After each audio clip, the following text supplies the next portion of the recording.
ضلالة في النار.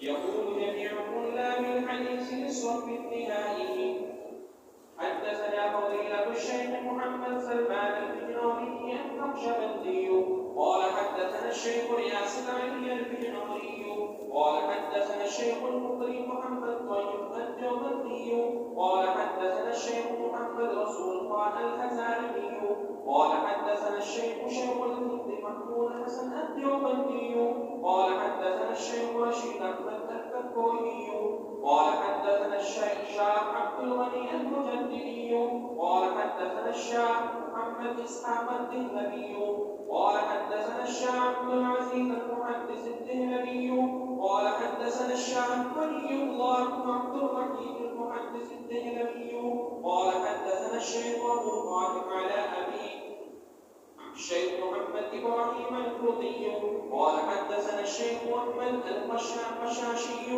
قال حدثنا الشيخ محمد بن عبد القدوس الشنابي قال حدثنا الشيخ شمس الدين محمد بن أحمد بن الرملي قال حدثنا شيخ الإسلام زين الدين زكريا بن محمد الأنصاري قال حدثنا الشيخ أبو الحسن علي بن محمد بن أبي المجد الدمشقي قال حدثنا أبو العباس أحمد بن أبي طالب الحجار قال حدثنا الشيخ الأنجب بن أبي السعادات الحمامي البغدادي قال حدثنا الحافظ أبو زرعة طاهر بن محمد بن طاهر بن علي المقدسي قال حدثنا الشيخ الحافظ أبو منصور محمد بن حسين القزويني قال حدثنا الشيخ أبو طلحة القاسم بن محمد بن أحمد بن المنصور القطان بن أبي المنذر أحمد خطيب القزويني قال حدثنا الشيخ أبو الحسن علي بن إبراهيم بن سلمة القزويني القطان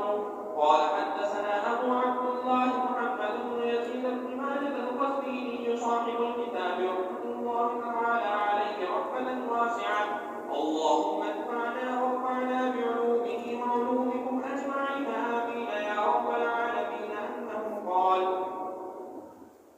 باب الاستغفار وبه قال حدثنا علي بن محمد قال حدثنا أبو أسامة والمحاربي عن مالك بن مغول عن محمد بن سوقة عن نافع عن ابن عمر رضي الله تعالى عنهما أنه قال كنا نعد لرسول الله صلى الله عليه وسلم في المجلس يقول رب اغفر لي وتب علي إنك أنت التواب الرحيم 100 مرة.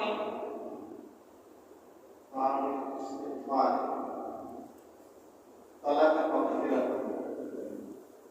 حضرت ابن عمر رضی اللہ عنہ سے روایت فرماتے ہیں کہ ہم رسول اللہ صلی اللہ علیہ وسلم کے لیے ایک مجلس میں شمار کرتے تھے. آپ فرماتے تھے رب اغفر لی وتب علی انک انت التواب الرحیم 100 مرتبہ.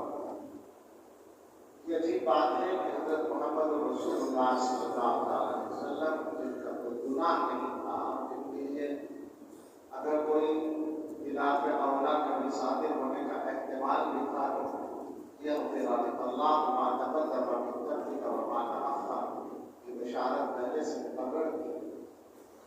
وہ اللہ تعالیٰ سے اپنا استغفار کرتے ہیں. اس سلسلے میں 2 باتیں ذہن میں رکھنی چاہیے. ایک تو یہ کہ یہ امت کی تعلیم کے لیے تھا, امت کو توجہ دلانا تھا کہ امت کو استغفار کا بہت زیادہ اہتمام کرنا چاہیے. یہ بات سمجھنے کی ہے کہ ہم لوگوں کی زندگی میں گناہ بہت آسانی سے ہو جاتے ہیں اور آ جاتے ہیں, اور ظاہر ہے کہ ہر گناہ کے لیے ضرورت ہوتی ہے اللہ تعالیٰ سے مغفرت کرتے ہیں. تو کثرت سے استغفار آدمی کو ہر طرح کی پریشانی سے نجات دلاتا ہے, آخرت کی پکڑ سے بھی اور دنیا کی مشکلات سے. قرآن کریم میں حضرت نوح علیہ السلام کی تعلیم کا ذکر ہے. وَقُلْ اسْتَغْفِرُوا رَبَّكُمْ إِنَّهُ كَانَ غَفَّارًا يُرْسِلِ السَّمَاءَ عَلَيْكُمْ مِدْرَارًا وَيُمْدِدْكُم بِأَمْوَالٍ وَبَنِينَ وَيَجْعَلْ لَكُمْ جَنَّاتٍ وَيَجْعَلْ لَكُمْ أَنْهَارًا. استغفار کرنے کی برکت سے پیداوار بڑھے گی, اولاد میں برکت ہوگی, مال میں برکت ہوگی, بارش ملے گی,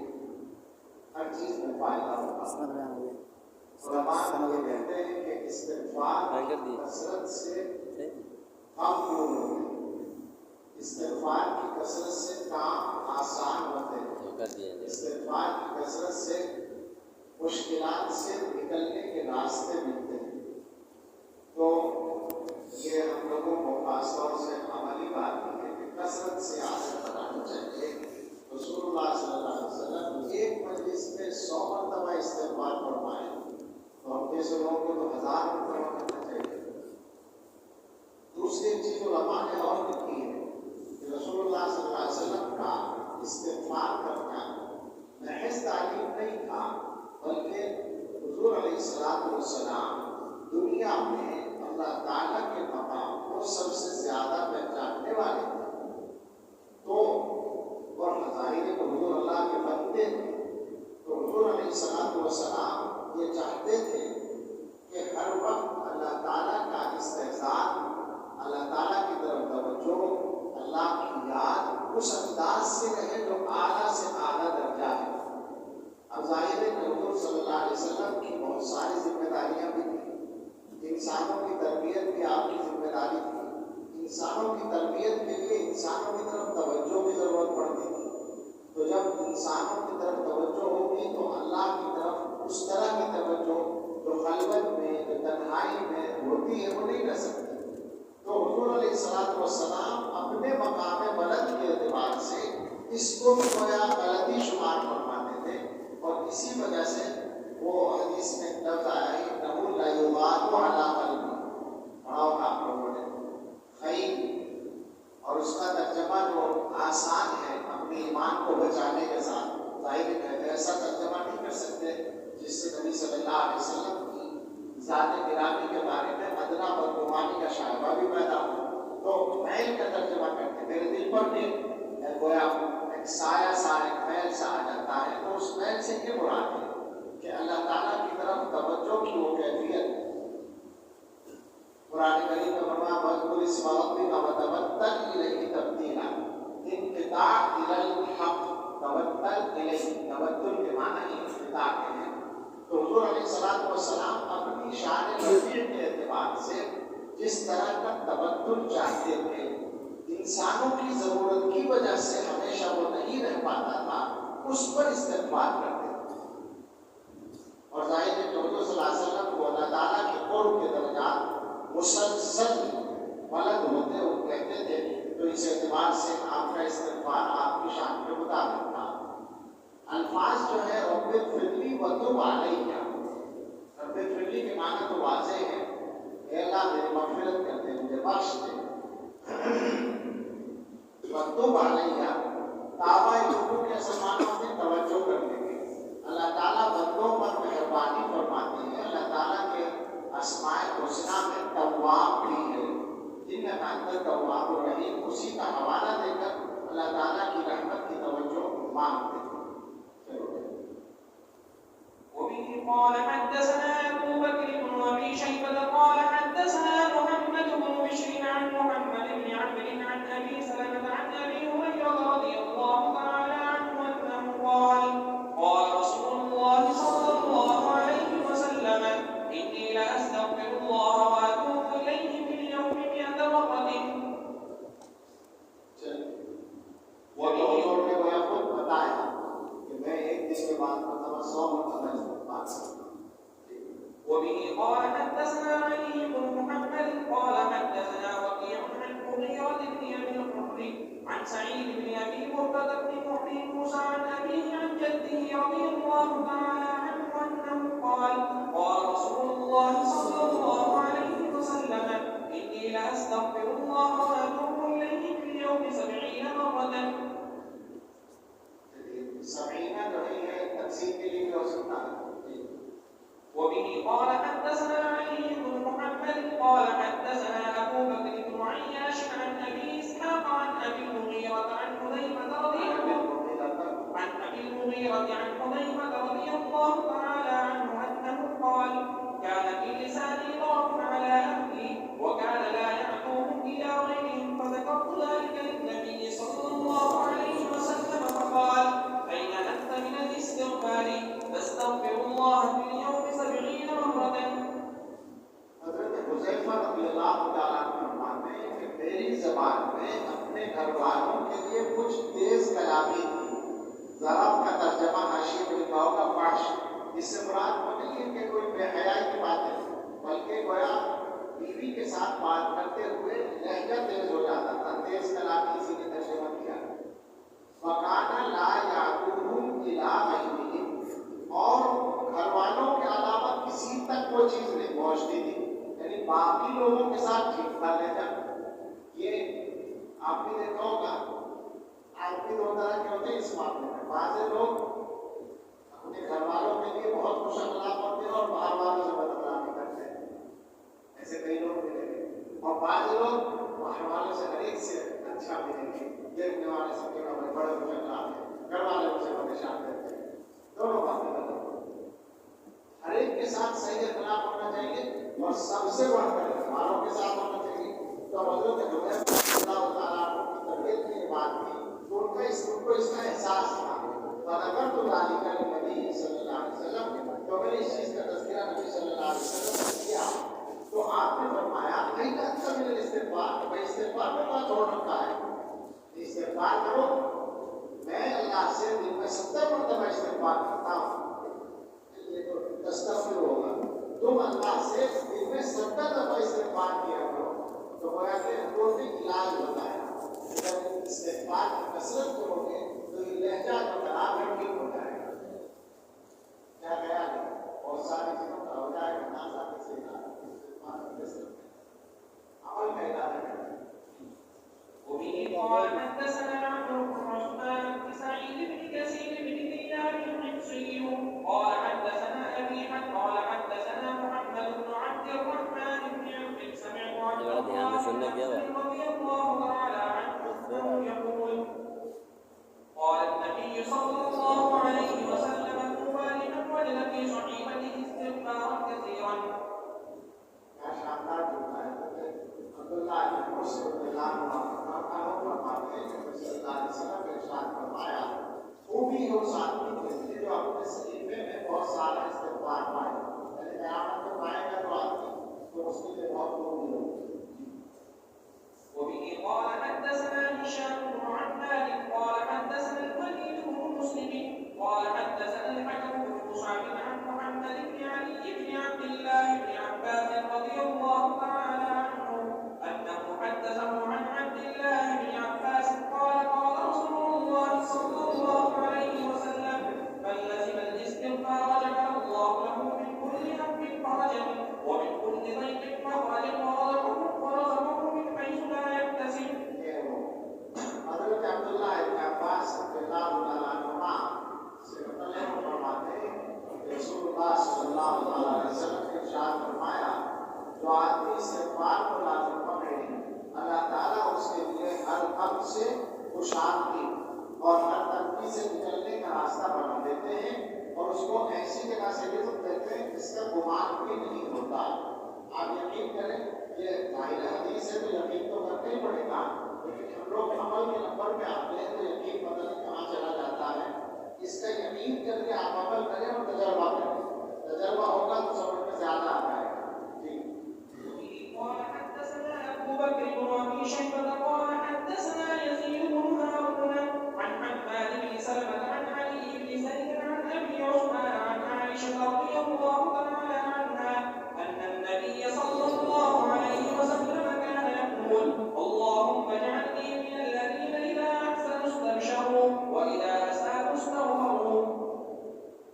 حضرت عائشہ صدیقہ رضی اللہ تعالیٰ عنہ سے روایت ہے کہ نبی صلی اللہ علیہ وسلم فرماتے تھے کہ اللہ مجھے ان لوگوں میں شامل فرما دے کہ جب وہ نیک کام کریں تو خوش ہوں اور جب ان سے غلطی ہو جائے تو وہ استغفار کریں۔ یہ مزاج ہونا چاہیے۔ باب فضل العمل وبه قال حدثنا علي بن محمد قال حدثنا وكيع عن الأعمش عن المعبود بن سويد عن أبي ذر رضي الله تعالى عنه أنه قال قال رسول الله صلى الله عليه وسلم يقول الله تبارك وتعالى من جاء بالحسنة فله عشر أمثالها وأزيد ومن جاء بالسيئة فجزاء سيئة مثلها أو أكفر ومن تقرب مني شبرا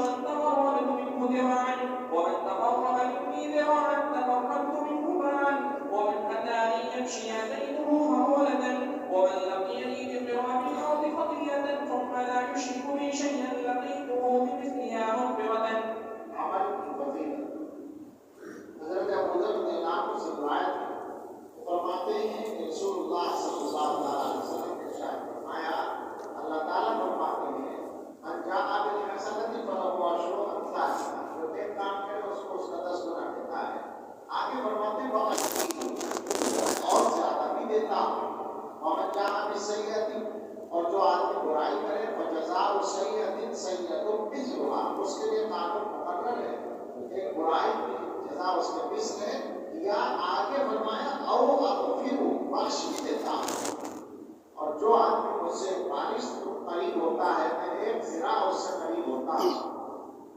یہ جو الفاظ آ رہے ہیں ان سب کا خلاصہ یہ ہے کہ بندہ اللہ تعالیٰ سے قریب ہونے کی جتنی کوشش کرتا ہے اللہ تعالیٰ اس کو اس سے زیادہ نوازتے رہتے ہیں اپنے فضل سے۔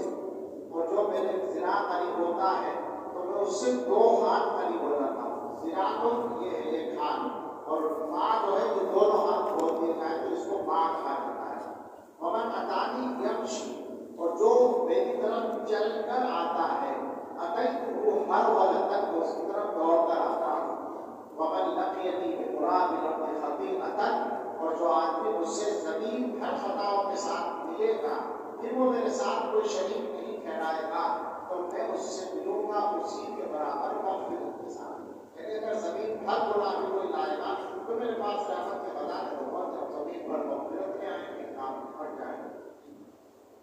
وبه قال حدثنا أبو بكر بن أبي شيبة وعلي بن محمد قال حدثنا أبو معاوية عن الأعمش عن أبي صالح عن أبي هريرة رضي الله تعالى عنه أنه قال قال رسول الله صلى الله عليه وسلم يقول الله سبحانه أنا عند ظن عبدي بي وأنا معه حين يذكرني، فإن ذكرني في نفسه ذكرته في نفسي، وإن ذكرني في ملأ ذكرته في ملأ خير منهم، وإن اقترب إلي شبرا اقتربت إليه ذراعا، وإن أتاني يمشي أتيته هرولة. حضرت ابو ہریرہ رضی اللہ تعالیٰ عنہ سے روایت ہے، وہ فرماتے ہیں کہ رسول اللہ صلی اللہ علیہ وسلم نے ارشاد فرمایا، اللہ سبحانہ و تعالیٰ فرماتے ہیں میں اپنے ساتھ بندے کے گمان کے مطابق ہوتا ہوں۔ انا عند ظن عبدی بی، میرے ساتھ بندے کا جو گمان ہوتا ہے میں اس کے قریب ہوتا ہوں۔ اس سے مراد یہ ہے، عام طور پر یہ مراد لے رہا کہ بندہ اگر اللہ تعالیٰ سے معافی کی امید رکھتا ہے تو اللہ تعالیٰ معاف کرتے ہیں۔ بندہ خود ہی مایوس ہو کر بیٹھ جائے کہ صاحب میں تو اتنا بڑا گناہ گار ہوں، میرے گناہ معاف ہو سکتے ہیں، تو پھر اللہ تعالیٰ کہتے ہیں چل تو ایسے ہی کر۔ یہی وجہ ہے کہ بہت سے لوگ اپنی برائیوں میں بڑھتے چلے جاتے ہیں کیونکہ ان کے ذہن میں یہ کہ ہماری معافی نہیں ہوگی۔ اور جو بندہ اپنی برائی کو چھوٹا سمجھ لیتا ہے، چھوٹا اس مطلب ہے اللہ کی رحمت کے مقابلے میں چھوٹا، تو وہ آسان ہے اس کے لیے، توبہ کرنا بھی آسان ہوتا ہے۔ بلکہ حضرت احمد صدیق الامت حضرت تھانوی رحمۃ اللہ علیہ نے تو بڑی مزیدار بات کہی، آپ ہی کون سے بڑے ہیں کہ آپ کے گناہ بڑے ہوں گے؟ یعنی آپ کی حیثیت کیا ہے؟ اللہ تعالیٰ کی رحمت کے سامنے، اللہ کی شان کے سامنے آپ کیا ہیں؟ آپ کتنا بھی بڑا گناہ کریں آپ کو نہیں کرنا چاہیے تھا، چھوٹا بھی نہیں کرنا چاہیے تھا، لیکن اگر گناہ ہو گیا تو چاہے جتنا بڑا گناہ ہو آپ مایوس کیوں ہیں؟ اللہ تعالیٰ کی رحمت کے سامنے کوئی اس کی حیثیت نہیں، یہ مراد ہے۔ بعض حضرات نے کہا کہ اس کا تعلق توکل سے بھی ہے کہ بندہ جب اللہ تعالیٰ پر کسی بھی معاملے میں بھروسہ کرتا ہے تو اللہ تعالیٰ اس کے بھروسے کے مطابق کام کر دیتے ہیں۔ وَأَنَا مَعَهُ حِينَ يَذْكُرُنِي، اور میں بندے کے ساتھ ہوتا ہوں جب مجھے یاد کرتا ہے۔ یہ جو جن گویا لوگوں کو ہر وقت اللہ تعالیٰ کی یاد رکھنے کی عادت ہو جاتی ہے، اور یاد رکھنا یہ دل سے ہوتا ہے، آگے آئے ذکرنی فی نفسی ذکرتہ فی نفسی، تو اس کا نتیجہ کیا ہوتا ہے کہ اللہ تعالیٰ کی معیت کسی ہوتی ہے۔ کیا بات ہوتی ہے؟ مسکرانے کا موقع ہے ہنسنے کا، ہمارے ساتھی کی طرف متوجہ ہوں گے، تھوڑا سا عمل بھی نہیں، رسول اللہ آج کا سارا وقت ایسے ہی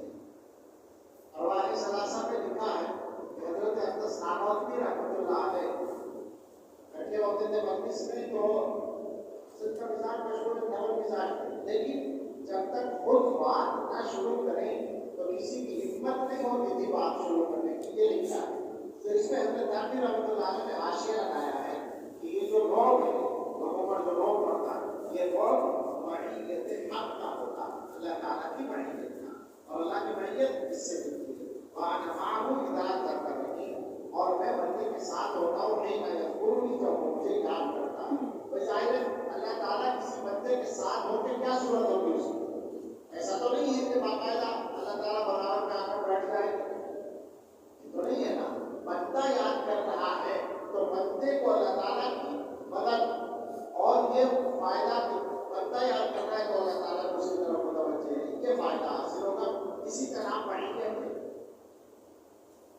شیخ الاسلام حضرت مدنی رحمۃ اللہ علیہ نے ایک خط لکھ رکھا ہے، عجیب مضمون ہے. ان کو خط لکھا ہے حضرت مولانا عبدالحق مدنی رحمۃ اللہ علیہ. مولانا عبدالحق مدنی رحمۃ اللہ علیہ اصل دیوبندی کے رہنے والے تھے. ان کے والد ڈاکٹر سعد علی صاحب رحمۃ اللہ علیہ ترکی حکومت کے زمانے میں مدینہ منورہ میں ملازم تھے سرکار. تو مولانا عبدالحق صاحب غالباً وہیں پیدا ہوئے، اور یہ وہ زمانہ تھا جب حضرت مدنی رحمۃ اللہ علیہ کا خاندان ہجرت کر کے وہاں پہنچا اور حضرت نے وہاں پڑھایا. آج ہفتے 15-20 سال یہ خاندان وہاں رہا. حضرت نے مختلف وقتوں میں 14 برس پورا پڑھایا وہاں. تو حضرت مولانا عبدالحق مدنی رحمۃ اللہ علیہ نے اچھا یہ ذہن میں رکھنا وہ بڑے عالم تھے، مدرسہ شاہی مراد آباد کے معتمد تھے. دارالعلوم کی شورا کے مرتبات میں انتقال ہوا، انتقال حضرت سے پہلے ہو گیا. تو میزان سے بخاری تک سارا کچھ حضرت مدنی سے پڑھا تھا. خصوصیت یہ تھی کہ حضرت مدنی رحمۃ اللہ علیہ سے سب کچھ پڑھا تھا. یہ جو مکتبہ مدنیہ ہے جو اس کے پوتے ہیں، تو انہوں نے حل میں اسی مناسبت سے وہ شعر لکھ دیا جو بڑا مشہور بھی ہے اور پسندیدہ شعر سمجھا جاتا ہے اور عام مضمون کے اعتبار سے واقعی پسندیدہ ہے. وخیر مکان فی الدنیا سرج صابح وخیر جلیس فی الزمان کتاب. سب سے اچھی جگہ گھوڑے کی پیٹھ ہے اور سب سے اچھا ہم نشین کتاب ہے. اب ظاہر ہے کتاب ہم نشین ہے تو بڑا اچھا مضمون ہے. اب جیسے لوگوں کے لیے تو بہت بڑھیا ہے کہ کتاب کو اپنا نشین بنا لو. لیکن شیخ الاسلام مدنی رحمۃ اللہ علیہ ولایت کے جس مقام پر ہے وہ بات یہ الگ ہے.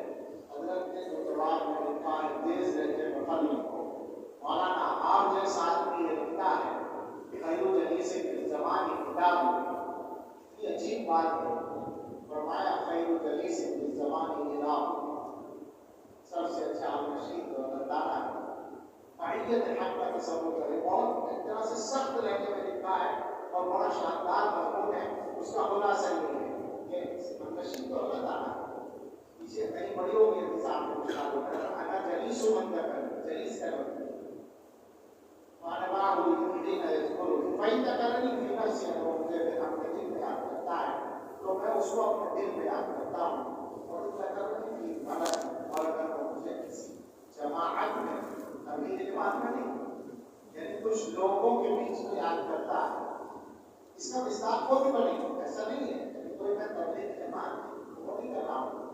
چند لوگوں کے درمیان اب وہ چاہے کوئی جماعت کے لیے وہاں بیٹھ کے یاد کر رہا ہے آدمی وہ بھی اس کا مصداق ہے. کسی خانقاہ میں بیٹھے ہیں چند لوگ اللہ کو یاد کر رہے ہیں وہ بھی اس کا مصداق ہے. مدرسے میں بیٹھے ہوئے یاد کر رہے ہیں وہ بھی اس کا مدرسے والوں کو شامل کر رہے ہیں.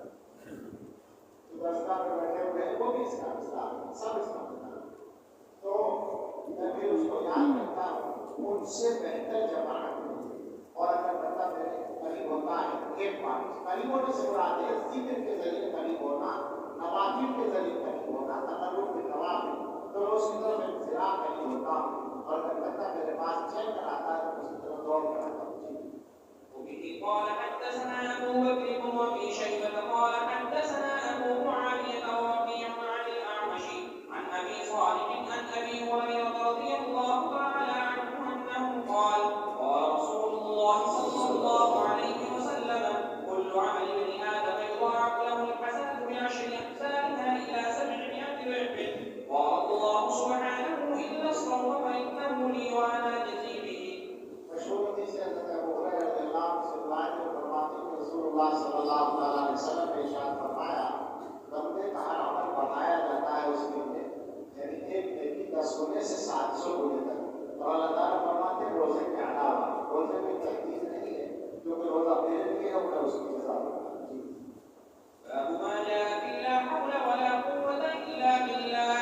وبه قال حدثنا محمد بن الصباح أنبأ جرير عن عاصم الأحول عن أبي عثمان عن أبي موسى رضي الله تعالى عنه أنه قال سمعني النبي صلى الله عليه وسلم وأنا أقول لا حول ولا قوة إلا بالله. قال يا عبد الله بن قيس ألا أدلك على كلمة من كنوز الجنة؟ قلت بلى يا رسول الله. قال قل لا حول ولا قوة إلا بالله. لا حول ولا قوة إلا بالله. حول کے معنی تحول کا جو معنی ہے نام تبدیل اور تغیر کے معنی آتے ہیں، تو ایک مفہوم اس کا یہ حرکت یعنی قول ہوتے عمل کہہ سکتے ہیں، ایک مفہوم اس کا ہے تبدل حالات کا بدلنا، اور اس میں خاص طور سے گناہوں سے ہٹ کر اچھائی کی طرف آنا، یہ والا تبدل بھی مراد ہے، اور قوت سے مراد ہے اچھے عمل کی طاقت۔ تو مفہوم یہ بنتا ہے گناہوں سے بچنے کی اور اعمال خیر کی جو طاقت ہے وہ اللہ تعالیٰ ہی کی مدد سے حاصل ہوتی ہے۔ لیکن علماء یہ کہتے ہیں کہ یہ عجیب غریب کلمہ ہے جو اللہ تعالیٰ نے بندوں کو عطا کیا ہے۔ آپ یہاں دیکھ بھی رہے ہیں کہ حضرت ابو موسیٰ رضی اللہ تعالیٰ عنہ فرماتے ہیں کہ مجھے نبی صلی اللہ علیہ وسلم نے یہ پڑھتے ہوئے سنا، میں کہہ رہا تھا لا حول ولا قوة الا باللہ، تو انہوں نے فرمایا کہ عبداللہ بن قیس حضرت ابو موسیٰ کا نام ہے، کیا میں تمہیں جنت کے خزانوں میں سے کلمہ نہ بتاؤں؟ میں کہا بلا یا رسول اللہ، تو آپ نے فرمایا کہو لا حول ولا قوة الا باللہ۔ حضرت ابوالثانی رحمۃ اللہ علیہ نے کہیں لکھا ہے کہ جب حضرت کانپور میں پڑھاتے تھے تو وہاں کوئی ایسا قانون یعنی اندیشہ تھا حکومت کی طرف سے آنے والا تھا جس سے پریشانی کا اندیشہ تھا، تو حضرت فرماتے ہیں کہ میں نے سب لوگوں سے کہا کہ روزانہ ہر آدمی 500 مرتبہ لا حول ولا قوة الا باللہ پڑھے، ایک ہفتے کے اندر وہ خطرہ ختم ہو گیا۔ تو موجودہ حالات میں جو چیزیں پڑھنے کا کے لیے خاص طور سے پہلے کوئی نہیں چاہتا ہے وہ یہ بھی وبه قال حدثنا علي بن محمد قال حدثنا وكيع عن الأعمش عن مجاهد عن عبد الرحمن بن أبي ليلى عن أبي ذر رضي الله تعالى عنه أنه قال قال رسول الله صلى الله عليه وسلم ألا أدلك على كنز من كنوز الجنة؟ قلت بلى يا رسول الله. قال لا حول ولا قوة إلا بالله. وبه قال حدثنا يعقوب بن حميد المديني قال حدثنا محمد بن وعد قال حدثنا خالد بن سعيد عن أبي زينب مولى حازم بن حرملة عن حازم بن حرملة رضي الله تعالى عنه أنه قال مررت بالنبي صلى الله عليه وسلم فقال لي يا حازم أكثر من قول لا حول ولا قوة إلا بالله فإنها من كنوز الجنة.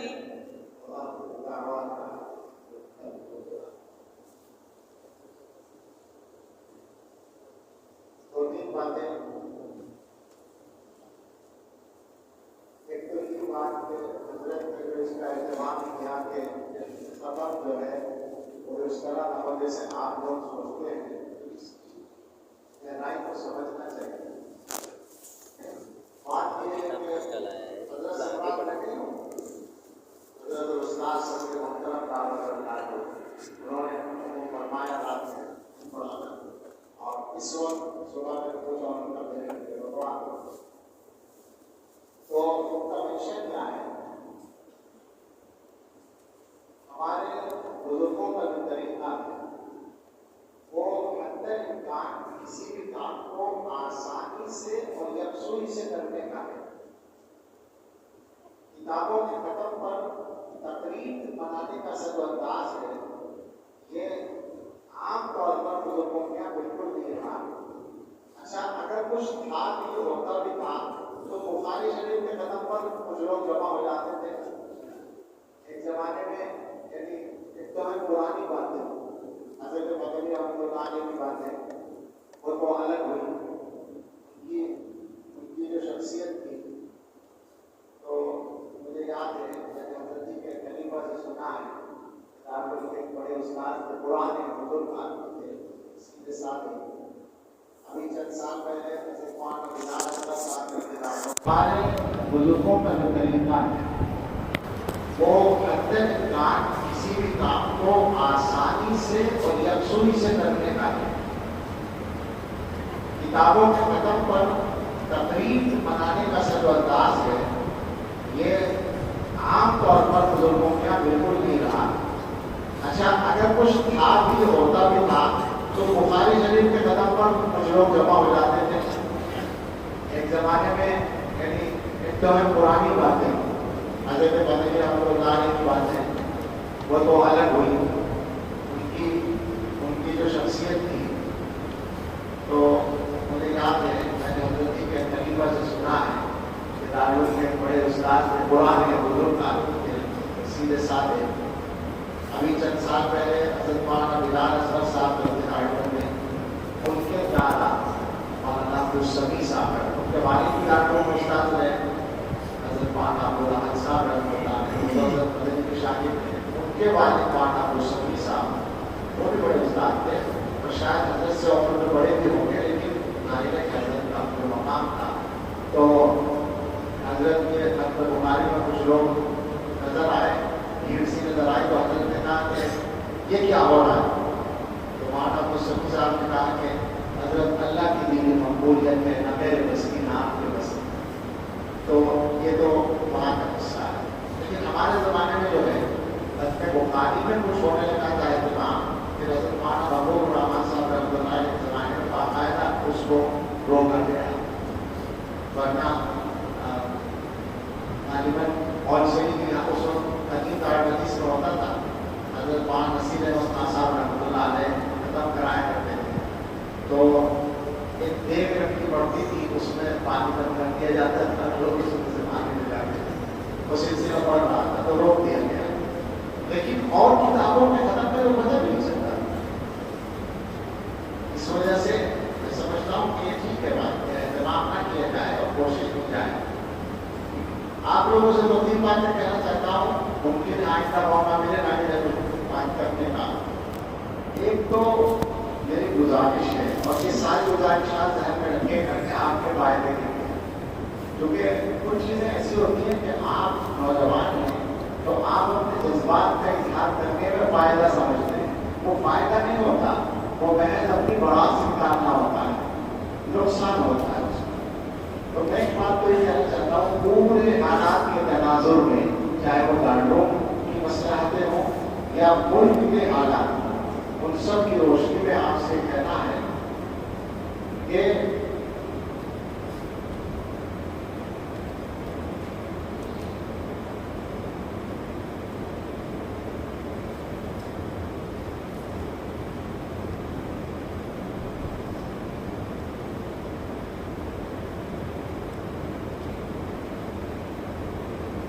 پہلی بات تو یہ کہنی ہے کہ کسی بھی شور کا حصہ نہ بنو کبھی.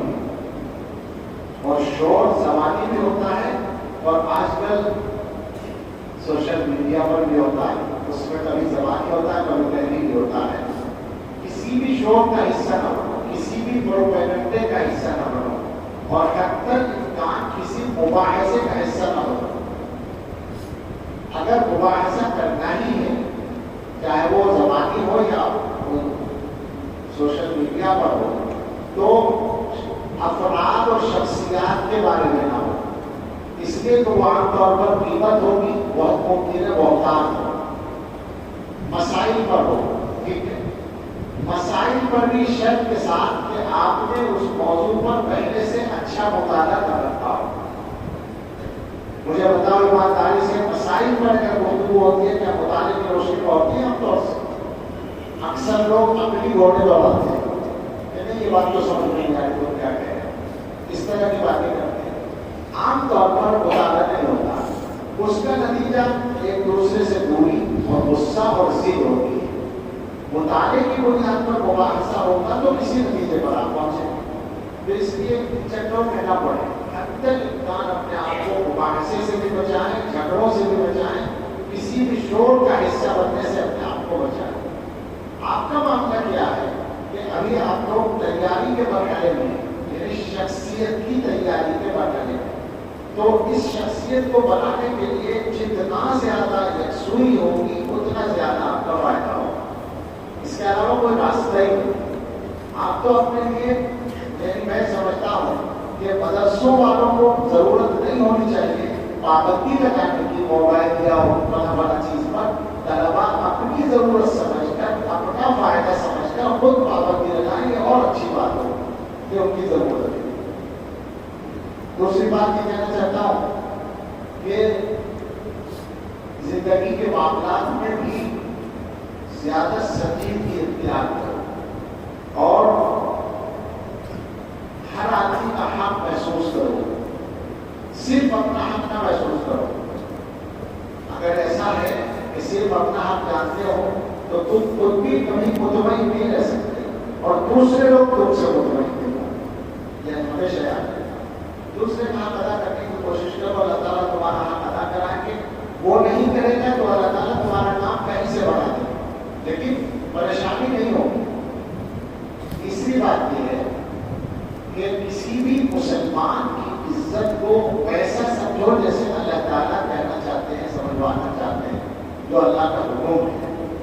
اچھا, اس کا آسان بیان یہ ہے کہ جیسا اپنی عزت کو سمجھتے ہو ویسا دوسروں کی عزت کو بھی سمجھتے. کیا کہہ رہا ہے؟ اپنی لیے عزت کا جو معیار ہے, اپنی عزت کی حفاظت کی جو فکر ہے, کم سے کم اتنی دوسرے کے لیے بھی کر لو. اور یہ بات میں قرآن و حدیث کی روشنی میں اور کبھی تجربے کی روشنی میں آپ کو قسم کھا کر بتاتا ہوں کہ جب دوسروں کی عزت کی حفاظت کی فکر کرو گے تو اللہ تعالیٰ تمہیں شر سے بچائے. ہو سکتا ہے کہ تم پر کچھ لوگ تبصرے بھی کریں, تمہاری مخالفت بھی کریں, لیکن انجام کا نقصان نہیں ہوگا, اللہ تعالیٰ بچا لے. اور اگر تم دوسروں کی عزت کے پیچھے پڑنے والے ہو تو تم ہمیشہ کرتے ہو. ہمیشہ اس بات پہ رہنا. ایک چیز اور ہے کہ ساتھیوں کے ساتھ رہتے ہو یا گھر والوں کے ساتھ رہتے ہو یا کسی بھی معاشرے میں رہتے ہو تو مزاج میں توسع پیدا کرو, برتاؤ میں توسع پیدا کرو, اخلاق میں نرمی پیدا کرو, معاف کرنے کی عادت ڈالو. معاف کرنے کا لفظ آ گیا تو میں آپ کو مطلع کرتا ہوں. مجھے امریکہ طلبا سے تکلیف پہنچتی بھی نہیں. عام طور پر مجھے کوئی ایسا تجربہ نہیں ہے کہ تکلیف پہنچی. پر دعا تو میں نے کبھی نہیں دی کسی کو بھی. ایک آدمی کے لیے زبان سے کچھ نکلا تھا, بات کو سے بھی معاف کر دیا تھا اور وہ بھی ٹھیک ہو گیا تھا. باقی کبھی میں نے کسی طالب علم کو بددعا نہیں دی. اور پہلے ہی سے نیت رکھیے کہ اگر کسی سے کوئی تکلیف پہنچے تو معاف ہے. الحمدللہ معاف ہے. آپ میں سے بھی اگر کسی سے پہنچی ہوگی, مجھے نہیں امید ہے, تو معاف ہے میری طرف سے. آپ بھی معاف کرتے ہیں. اگر مجھ سے کوئی تکلیف پہنچی ہوگی کہ میں ڈھنگ سے پڑھا نہیں پایا ہوں, اس تکلیف کو خاص طور سے سبھی معاف کر دیں. اور باقی ہے کہ کوئی اور تکلیف کسی کو پہنچی ہو تو اس کی معافی چاہتا ہوں, لیکن میں اپنی طرف سے معافی کا اعلان کرتا ہوں کہ مجھے زیادہ کر لو. تو ہمیشہ کے لیے یہ بات ہے, آپ لوگ اس کو مزاج بنائیں, ایک دوسرے کے لیے مساعدے اختیار کریں. دنیا والے بہت ہیں آپ سے دشمنی کرنے کے لیے, آپس میں تو کم سے کم محبت ہونی چاہیے. آپ سوچیے ذرا کہ دنیا کے جو حالات ہیں ان حالات میں آپ کو کیا کرنے کی ضرورت ہے. یہ تو وہ باتیں ہیں جن کا تعلق عملی زندگی سے ہے, اور اس کے علاوہ بھی بہت سی باتیں ہو سکتی ہیں جو ضروری باتیں ہیں. لیکن ایک دو باتیں میں اور کہنا چاہتا ہوں کہ ایک تو اپنا علم بڑھاؤ, مطالعہ پڑھو.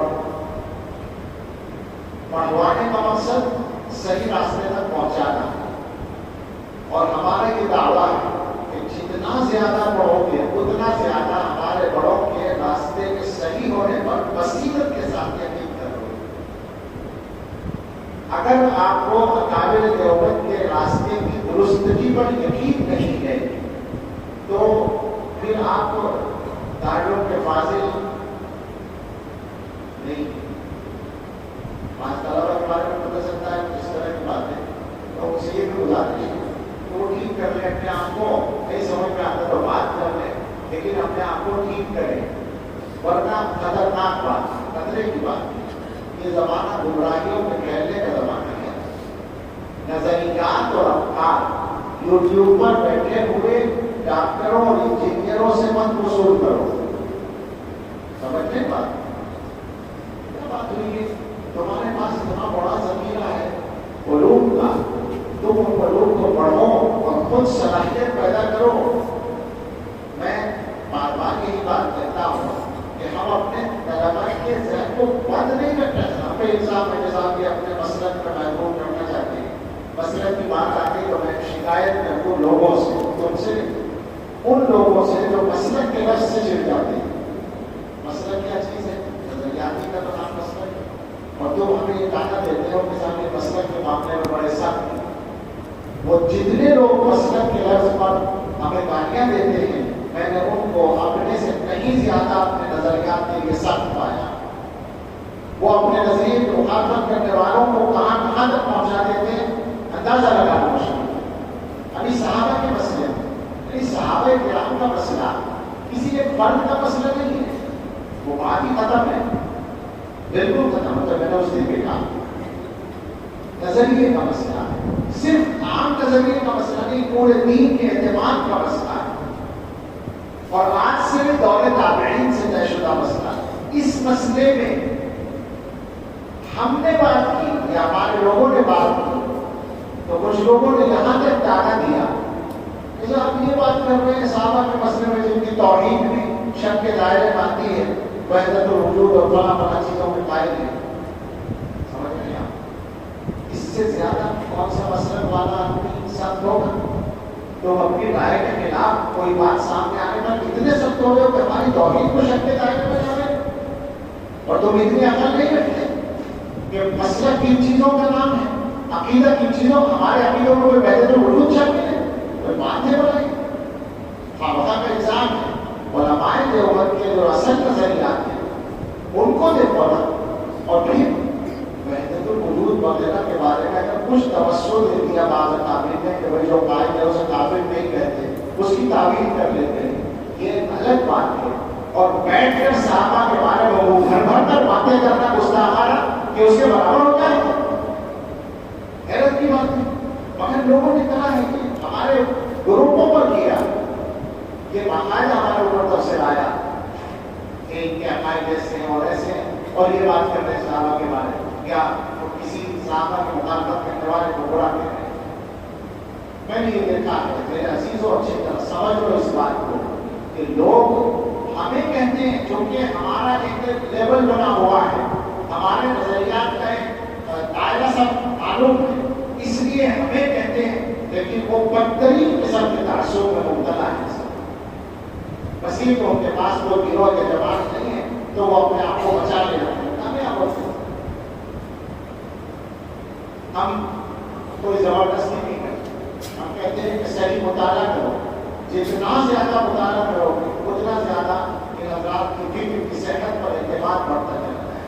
ہم تو یہ کہتے ہیں پڑھنا سمجھو، ادھوری بات پڑھ لیتے ہو، دوسروں کی باتیں پڑھ لیتے ہو، مولوی صاحب کی کتابیں پڑھنی شروع میں تو غلط ہو جائے گا آدمی کا نظریہ، کیسے صحیح ہو جائے گا؟ یا کسی بھی ایسے آدمی کی پہلے صحیح کتابیں پڑھو یا ان کے بارے میں جو پڑھو نے لکھا ہے اس کو پڑھو، پھر سمجھو کہ صحیح بات، اپنا مطالعہ ٹھیک کرو، زیادہ سے زیادہ مطالعہ کرو، بار بار کہتا ہوں علم بڑھاؤ اور محنت کرو اس میں، اور کوشش کرو۔ یہ دیکھو اللہ کا دین ہے، اللہ بے نیاز ہے، اللہ کا دین بھی بے نیاز ہے، اللہ تعالیٰ کسی سے کام کرنے کے اوقات نہیں ہے، اور بہت ہی بے نیازی کی بات ہے، اور جب اللہ کی بے نیازی پر نظر جاتی ہے تو کام پہ لگتے ہیں۔ ہم جیسے گناہگار کام پہ رکھتے ہیں۔ میں سچ کہتا ہوں، تم یاد کرو ذرا حضرت نوح علیہ السلام، اپنی بات کرنے کا موقع نہیں، حضرت نوح علیہ السلام کا جو واقعہ ہے وہ اللہ کا اولو العزم پیغمبر جس نے 950 سال اللہ کا پیغام پہنچایا، اس کا ایک بیٹا نافرمان ہو گیا، بخشا نہیں گیا۔ صرف یہ کہ بخشا نہیں گیا، بلکہ اس بندے خدا نے جب اللہ سے کہا کہ ربی ترمي من أهله وإن وعدك الحق وأنت أحكم الحاكمين. تو جواب کیسا ہے؟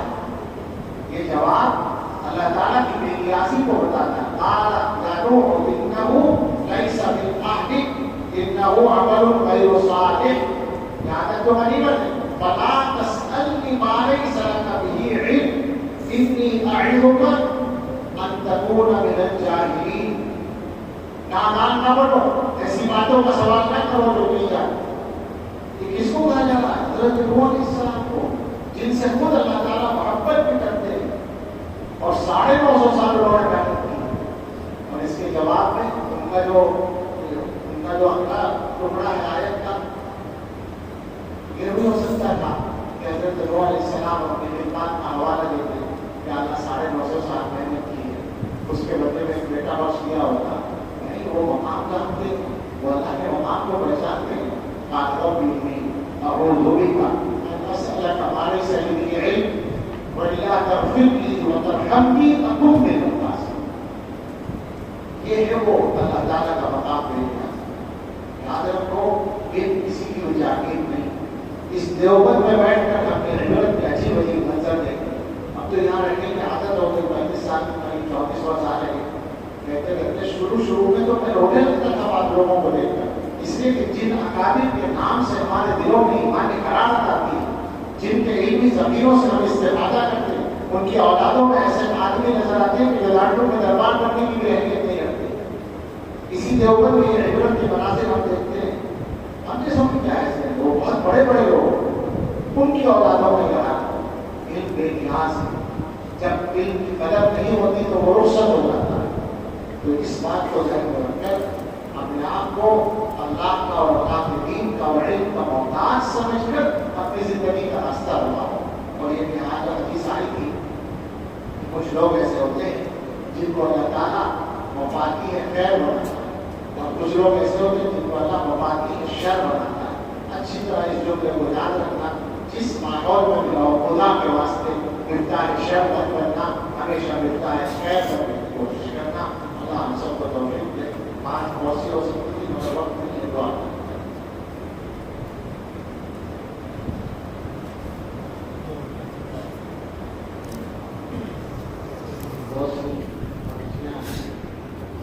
بات تو ویسے ہی اجازت ہو گئی پڑھنے والوں کو، لیکن جو لوگ کسی کے دن آئے ہیں ان کو اجازت نہیں.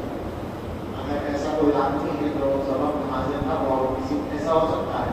ایک مدرسے کا طالب علم ملا تھا کل، وہ اس سے میں نے پوچھا کہ وہاں ابن ماجہ کون پڑھاتے ہیں، وہ نام نہیں بتا سکتا، استاذ کا نام بھی نہیں معلوم.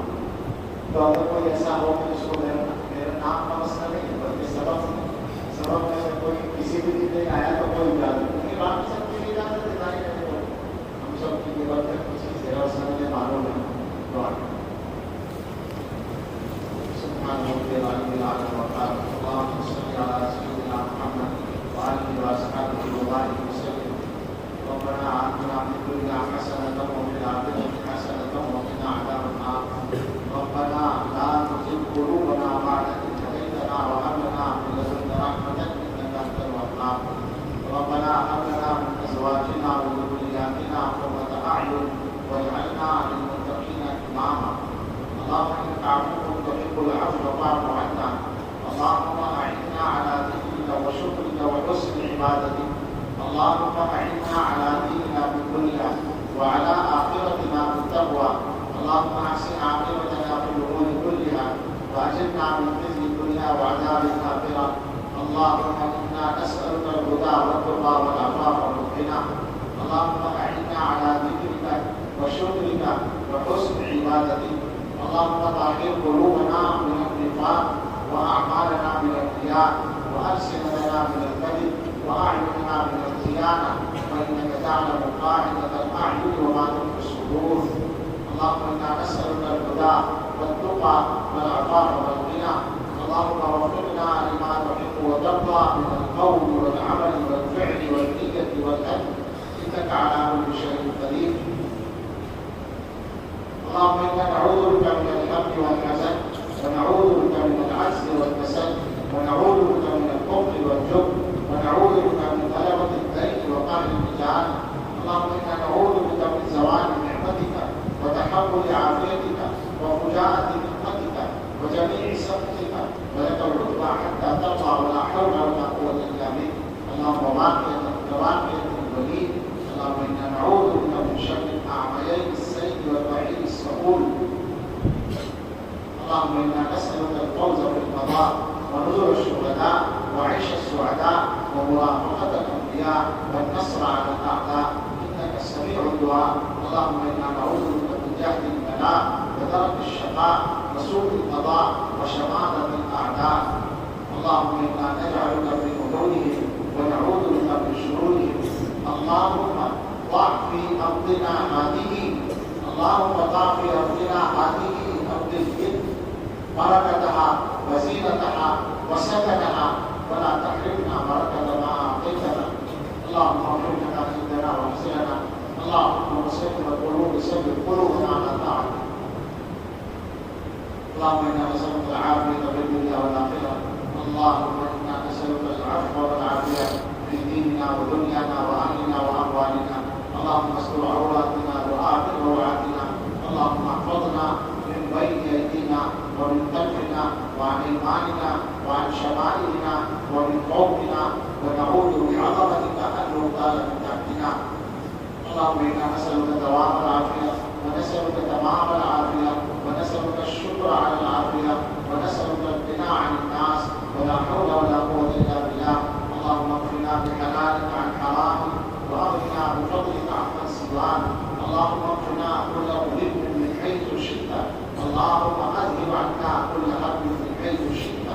یہ سب دعائیں ہم سب کے لیے، ہمارے گھر والوں کے لیے، تمام مخلصین کے لیے، محبین و متعلقین کے لیے قبول فرمانے والے ہیں۔ اللہ ہم سب کو علم نافع عطا فرمائیے۔ اللہ ہمارے بچے، یہ ہمارے طلبا، یہ آپ کی نکالی ہوئی موت ہے، یہ وہ مرض ہے جس کو آپ نے دکھایا ہے۔ اللہ ان میں سے ایک ان کو قبول فرمائیے۔ اللہ ان میں سے ایک فرد کو آفتاب و ماہتاب بنا دیجیے۔ اللہ ان میں سے ہر ایک کو صحیح توفیق عطا فرما دیجیے۔ اللہ ان میں سے ہر ایک کو صراط مستقیم پر استقامت عطا فرمائیے۔ اللہ ان میں سے کسی کو بھی رزق کی تنگی میں مبتلا نہ فرمائیے۔ اللہ ہر ایک کو عزت و وقت کی زندگی عطا فرمائیے۔ اللہ جو بچیاں آئی ہیں یا نہیں بھی آئی اور دعاؤں کے لیے دلوں میں امید ہے اور تمنا ہے، اللہ سب کی مرادیں پوری فرمائیے، سب کو بیماریوں سے شفا عطا فرمائیے، قرضوں سے نجات عطا فرمائیے۔ کہ اللہ سبھی بچوں کے لیے جن کی شادیاں نہیں ہوئی خیر کے رشتے آسان فرمائیے، خیر کی شادیاں آسان فرمائیے، اور جن کی شادیاں ہو ان کے لیے اولاد صالحہ عطا فرمائیے۔ اللہ ہم سب کو اپنے اچھے بندوں میں، اپنے ہدایت یافتہ بندوں میں، اپنے مقبول بندوں میں، اپنے شکر گزار بندوں میں شامل فرمائیے۔ اللہ دارالعلوم کی حفاظت فرمائیے۔ اللہ دین کے ہر ادارے کی، ہر مدرسے کی، ہر مسجد کی، دعوت و تبلیغ کے کام کی، معتبر کاموں کی، دین کے تمام خدام کی اور معاونین کی حفاظت فرمائیے۔ ہر صاحب ایمان کی، جان کی، مال کی، عزت و آبرو کی، بار اولاد و کاروبار کی حفاظت فرمائیے۔ اللہ ہم سب کے دلوں میں اچھی تمنائیں پوری فرمائیے۔ اللہ ہم سب کے لیے اور پوری امت کے لیے آنے والے وقت کو گزرے وقت سے بہتر بنا دیجیے، اور سب سے بہتر ہمارے آخری وقت کو بنا دیجیے۔ ربنا تقبل منا انك انت السميع العليم وتب علينا انك انت التواب الرحيم وصلى الله على سيدنا محمد وآله وأصحابه أجمعين برحمتك يا